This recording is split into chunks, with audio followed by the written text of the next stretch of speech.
முகத்தை துணியால் மறைத்து கொண்டு கையில் வீச்சரிவாளுடனும் பீஜியம் போட்டு ரீல்ஸ் வீடியோ எடுத்ததோடு திருவிழாவில் கண்ணில் பட்டவர்களையெல்லாம் கும்பலாக சேர்ந்து கொண்டு விரட்டி விரட்டி வெட்டிய இவர்தான் அரசியல் பிரமுகரின் மகன் ஆகாஷ். எல்லாருக்கும் வணக்கம். நான் தான் உங்கள் விமல் வர்மன் பேசுகிறேன். 4 நாட்களுக்கு முன்னாடி கிருஷ்ணகிரி மாவட்டம் காவிரிப்பட்டினம் பகுதியில் அங்காள பரமேஸ்வரி திருவிழா நிகழ்ந்தது. அந்த திருவிழாவில் வன்னி இளைஞர்கள் வீரப்பனாருடைய புகைப்படம் தாங்கிய டிஷர்ட்டை போட்டுக்கிட்டு திருவிழாவில் கலந்துட்டு இருக்கிறாங்க. அங்கே திமுகவுடைய பார்த்தீங்கன்னா ஒன்றிய செயலாளர் மகன் ஆகாஷ் என்ற தற்குறியும், அந்த தற்குறியோட பார்த்தீங்கன்னா பல சாதியை சார்ந்த குறிப்பிட்டு ஒரு சமூகத்தை சார்ந்த ஆட்கள்லாம் ஒன்று சேர்ந்துக்கிட்டு அந்த வன்னி இளைஞர்களை தேடி தேடி விரட்டி விரட்டி கத்தியால் பார்த்தீங்கன்னா வெட்டியிருக்கானுங்க. எவ்வளோ பெரிய கொலைவெறி தாக்குதலை நடத்தியிருக்கிறாங்க. 15 பேர் படுகாயங்களோட இன்னைக்கு வரைக்கும் மருத்துவமனையில் அட்மிட் செய்யப்பட்டு இருக்காங்க. இந்த விஷயத்தை கண்டித்து நாளை பாட்டாளி மக்கள் கட்சியும் வன்னியர் சங்கமும் காவிரிப்பட்டினம் பஸ் நிலையத்தில் ஒரு மாபெரும் ஆர்ப்பாட்டத்தை பண்ண போகிறாங்க.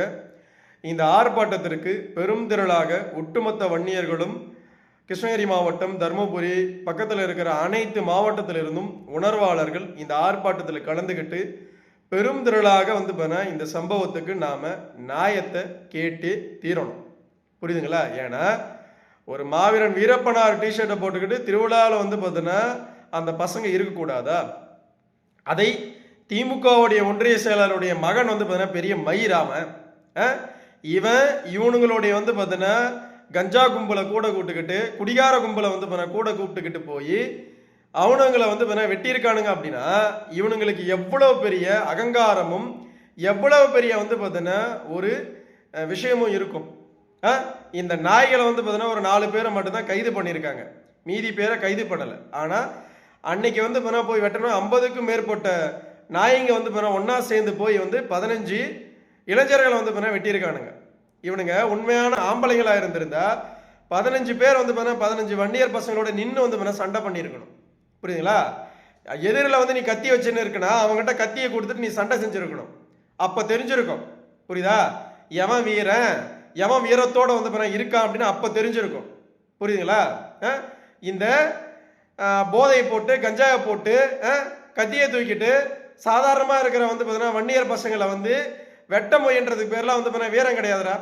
புரியுதா இல்லையா? இந்த வேலையை திமுகன்ற பார்த்தீங்கன்னா கட்சி ஆட்சியில் இருக்குதுன்ற அந்த திமுரோடத்தான் இவர்கள் எல்லாம் பண்ணியிருக்காங்க. வன்னியர்கள் தெளிவாக புரிஞ்சுக்கணும்.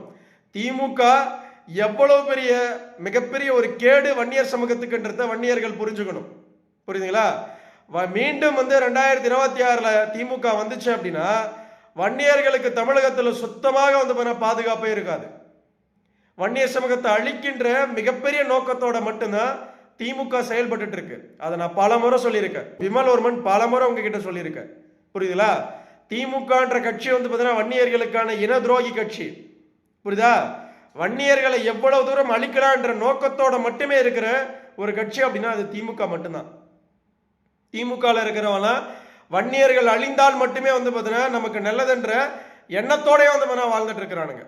புரியுதா இல்லையா? அப்படியாப்பட்ட ஆட்களுக்கோ அப்படியாப்பட்ட ஒரு கட்சிக்கோ வன்னியர்கள் 2026 சட்டமன்ற தேர்தலில் வாக்கே போடக்கூடாது. அதுக்கு மிகப்பெரிய எடுத்துக்காட்டு 3 வாரத்துக்கு முன்னாடி 10.5% எனக்கு கிடைக்கல அப்படின்னு சொல்லிட்டு ஆரணியில் விக்னேஷ் என்ற தம்பி இறந்தார். அதுக்கு முழு முதற் காரணம் திமுக. திமுக வன்னியர்களுக்கு 10.5% கொடுத்திருந்தா இது நிகழ்ந்திருக்காது. 4 நாட்களுக்கு முன்னாடி திருவிழாவில் வீரப்பனாருடைய டிஷர்ட்டை போட்டிருந்த பசங்களை தேடி பிடிச்சி திமுக ஒன்றிய செயலரோட மகனும் அவனுடைய பார்த்தீங்கன்னா கஞ்சா குடிக்கைகளும் அந்த தெருப்பொறிக்கைகளும் அந்த ரவுடிகளும் ஒன்னா சேர்ந்து வெட்டியிருக்காங்க. புரியுதுங்களா?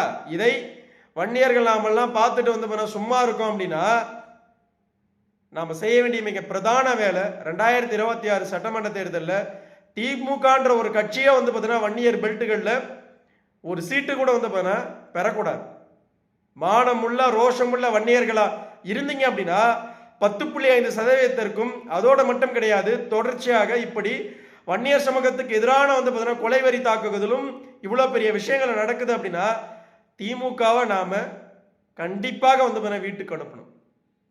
திமுக ஆட்சிக்கு வந்துடும், திமுக நமக்கு பின்னாடி இருக்குதுன்ற இப்படியாப்பட்ட ஒரு மனசுல வச்சுக்கிட்டு தான் 15 வன்னிய இளைஞர்களை வந்து பார்த்தீங்கன்னா வெட்டியிருக்கானுங்க. அந்த பசங்களுக்கு உயிர் போயிருந்தா அந்த குடும்பத்துக்கு வந்து பார்த்தீங்கன்னா யார் பதில் சொல்லுவானுங்க? திமுக வந்து பதில் சொல்லுமா? திமுக பதில் சொல்லுமா? திமுக ஒன்றிய செயலாளர் வந்து சொல்லுவாங்களா? நான் கேட்கிறேன்.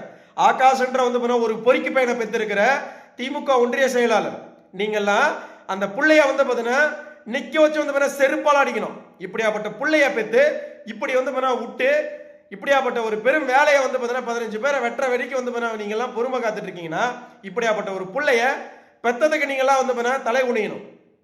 தலை குனியணுமா தலை குனிய கூடாதா? ஆனா உங்களுக்கு எல்லாம் மானம் ரோஷம் சூடு சொரணை இதுமா இருக்கா இல்லை எதனா தெரியாது. இதுல ஒரு பெரும் காமெடி என்னன்னா அந்த திமுக ஆள் வந்து பார்த்தீங்கன்னா வன்னியர் சமூகத்தை சார்ந்தவர் அப்படின்னு சொல்லப்படுது. நமக்கு இன்னும் வந்து பார்த்தீங்கன்னா பூர்த்தியா தெரியல. சொந்த சமூகத்துடைய பசங்களை வந்து பார்த்தீங்கன்னா வெட்டி இருக்கானுங்க. ஆனா கூட இருந்து வெட்டினவங்க எல்லாம் வன்னியர் பசங்க கிடையாது. அந்த ஆகாஷ்ன்ற நபரோட வந்து பார்த்தீங்கன்னா கூட இருந்து வெட்டினவங்க எல்லாம் ஒருத்தம் கூட வன்னியர் கிடையாது. புரியுதுங்களா?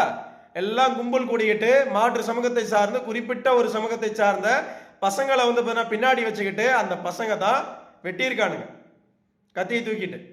அப்போ வன்னியர் சமூகத்துடைய இளைஞர்கள் மீதும் வன்னியர்கள் மீதும் எவ்வளவு பெரிய வன்மத்தோட திமுக வந்து பார்த்தீங்கன்னா இருக்குதுன்றதுக்கு இதுவே மிகப்பெரிய ஒரு சாட்சி. புரியுதுங்களா? வன்னியர்கள் தெள்ள தெளிவா புரிஞ்சுக்கணும். வன்னியர்களுக்கு மானம் ரோஷம் சூடு சோரணம் இருந்தா நாமெல்லாம் இந்த விஷயத்தை பார்த்து புத்தி வரணும். புத்தி வந்து நாமெல்லாம் இருக்கணும். புரியுதுங்களா? மீண்டும் மீண்டும் சொல்றேன், நாளை காவிரிப்பட்டினத்தில் வன்னியர் சங்கத்தின் சார்பாக பாட்டாளி மக்கள் கட்சியின் சார்பாக மாபெரும் வந்து ஆர்ப்பாட்டம் பஸ் நிலையத்தில் நடக்க போகுது.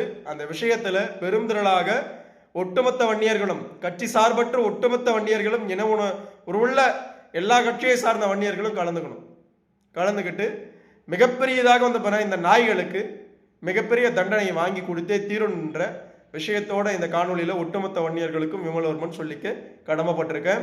4 நாட்களுக்கு முன்னாடியே இந்த விஷயம் பேச வேண்டியது கடந்துட்டேன். காரணம் என்ன அப்படின்னா இந்த விஷயத்தை முழு மனதோடு வந்து தெரிஞ்சுக்கிட்டு மக்கள்கிட்ட சொல்லலாம். இதையெல்லாம் தாண்டி இந்த பிரச்சனை கண்டிப்பாக வந்து பார்த்தீங்கன்னா அடுத்த கட்டத்துக்கு போவதற்கான எந்த ஒரு விஷயத்தையும் வந்து பார்த்தீங்கன்னா முன்னெடுக்காம திமுக இருக்குதான்னு நம்ம பார்த்தோம். 4 நாட்களாக திமுக தலைமையில இருந்து இந்த விஷயத்துக்காக எந்த ஒரு கண்டனத்தையும் அறிவிக்கல. புரியுதுங்களா? வன்னியர்கள் தெள்ள தெளிவா புரிஞ்சுக்கணும். 15 வன்னியர்கள் வந்து சப்போஸ் அவங்களால வெட்டுப்பட்டு இறந்திருந்தா கூட திமுக வன்னியர்களை ஓரவஞ்சனை தான் பண்ணியிருக்கும். புரியுதுங்களா? புரிதலோடு செயல்பட்டுக்குங்க. உன்னுடைய பேர் சுத்தமான பள்ளி பையன், சுத்தமான பள்ளி பையன்